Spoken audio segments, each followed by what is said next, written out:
जय हिंद दोस्तों, कैसे हो आप सभी लोग। स्वागत है आपका आज की इस वीडियो में।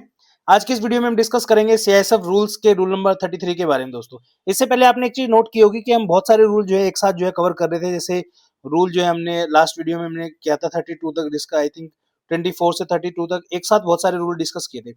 अब नेक्स्ट जो 2-3 वीडियो होंगी दोस्तों बहुत बड़ी होने वाली है। रीजन बीइंग, ये जो रूल है सबसे बड़े रूल है। रूल नंबर 33 हो गया, रूल नंबर 34 है, रूल नंबर 35 है। काफी बड़े रूल है दोस्तों। कोशिश करेंगे एक एक वीडियो के अंदर पूरे रूल को समझाने की। आशा करता हूं कि आप सब बहुत अच्छे होंगे, अच्छे से पढ़ रहे होंगे। एग्जाम जो आपके काफी नजदीक है तो अच्छे से तैयारी कीजिए।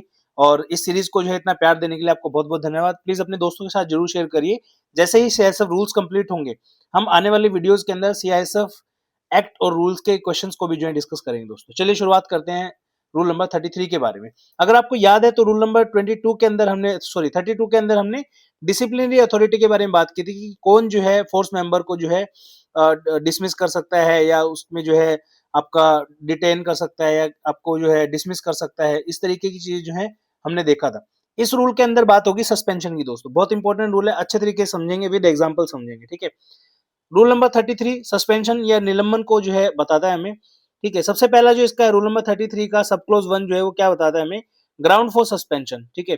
वो कौन कौन से रीजन रहेंगे जिस केस में आपको जो है सस्पेंड किया जा सकता है। सबसे पहला है आपका, यहाँ पे आप देखोगे, डिसिप्लिनरी प्रोसीडिंग्स आर कंटेम्पलेटेड और पेंडिंग। ठीक है। इसका क्या मतलब है कि जब भी कोई एनरोल्ड मेंबर, उसको सस्पेंड किया जा सकता है अगर उसके अगेंस्ट में कोई भी जो है डिसिप्लिनरी प्रोसीडिंग पेंडिंग हो। कैसे?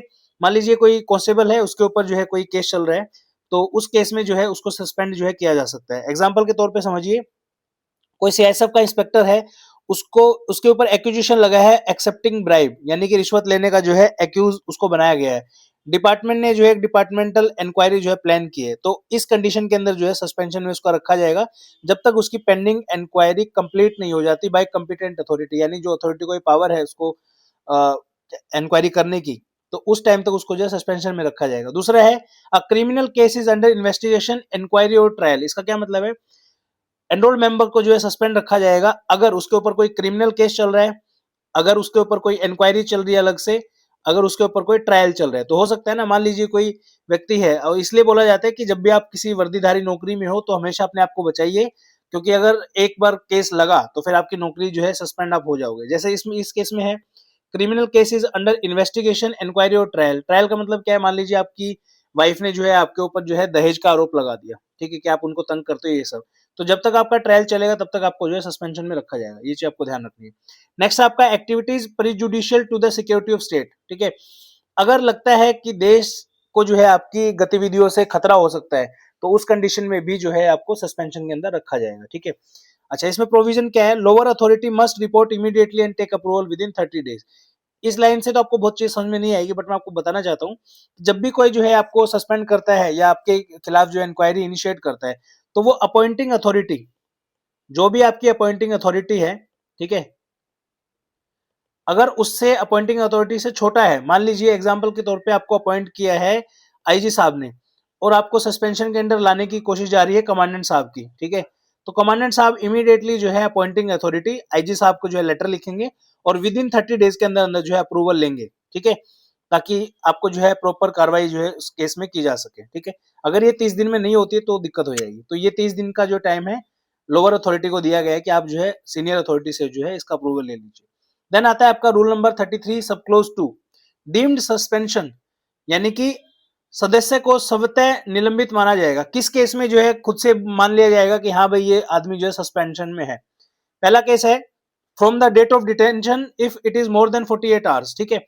अब जब भी ऐसे कभी भी हम किसी को डिटेन करते हैं, ठीक है, या डिटेंशन में भेजते हैं, तो एग्जांपल से इसको समझिए, a CRPF constable is arrested in a fight case and kept in custody for 72 hours. कोई सीआरपीएफ का कांस्टेबल है या फिर सीआईएसएफ का, मान लो एक ही बात है। ठीक है।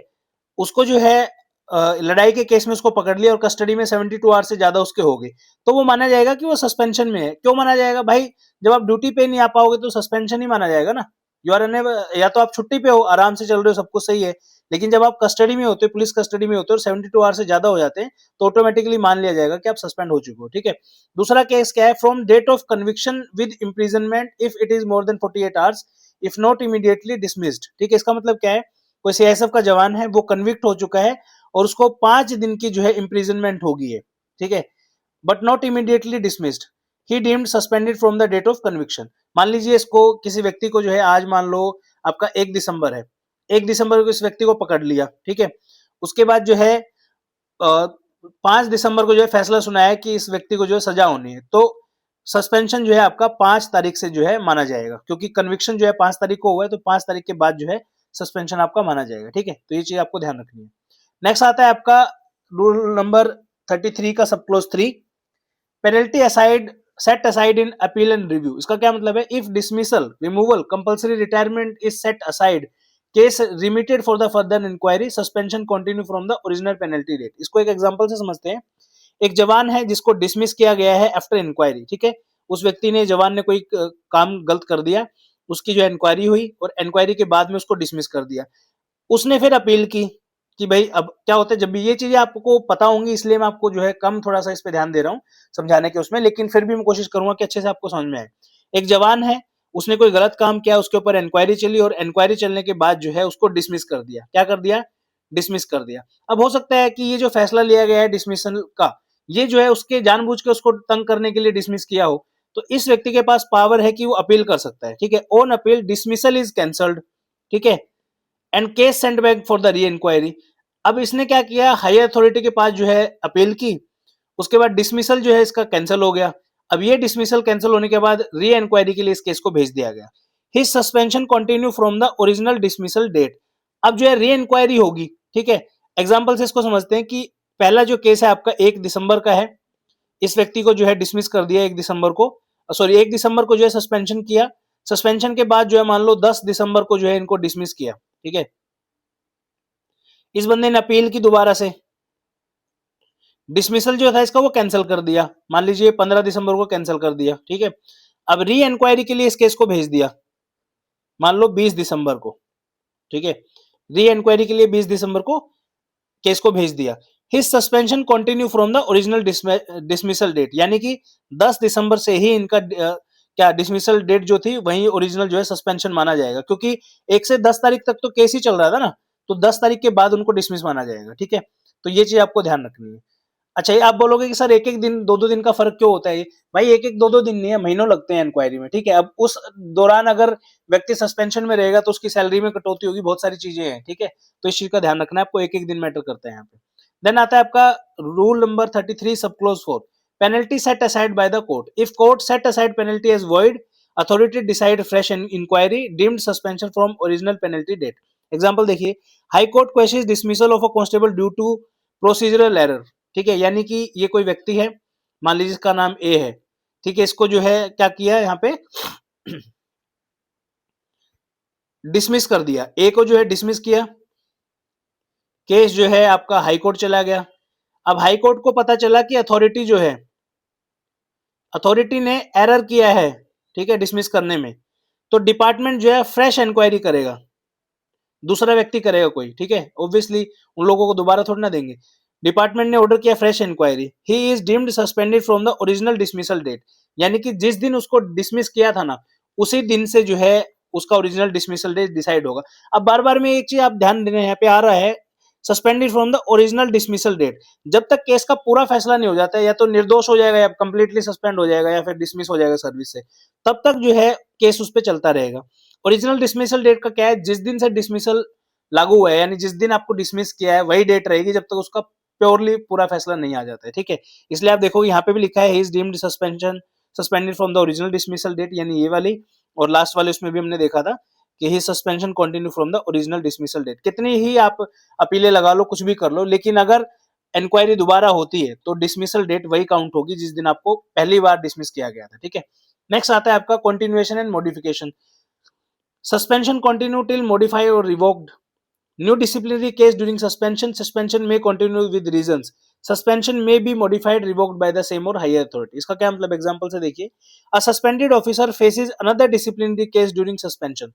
मान लीजिए कोई व्यक्ति है बी, ये जो है सस्पेंडेड है, ठीक है, इसके ऊपर कोई केस और आ गया, होता है ना भाई, आपको अपने सीआईएसएफ ने आपको सस्पेंड कर दिया, उसके बाद जो है कोई और केस आ गया आपके ऊपर, क्रिमिनल केस आ गया, तो उस केस में क्या होगा, अथॉरिटी रिकॉर्ड करेगी रीजन और कंटिन्यू करेगी suspension till the case ended.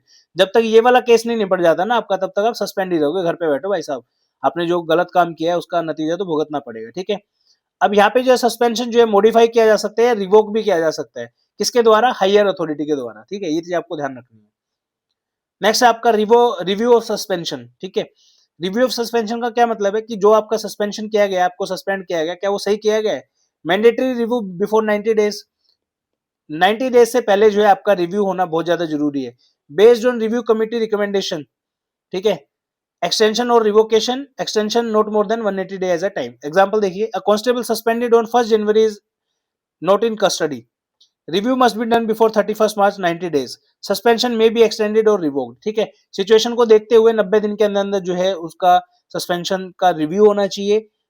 उसके बाद अगर रिव्यू होता है तो सस्पेंशन को जो है या तो बढ़ाया जा सकता है या हटाया जा सकता है, दोनों चीज हो सकती है। या तो ऐसा होगा कि 1 जनवरी को जो है किसी व्यक्ति को सस्पेंड किया, 31 मार्च वाले दिन उसका फैसला हो जाएगा, उससे पहले रिव्यू करेंगे।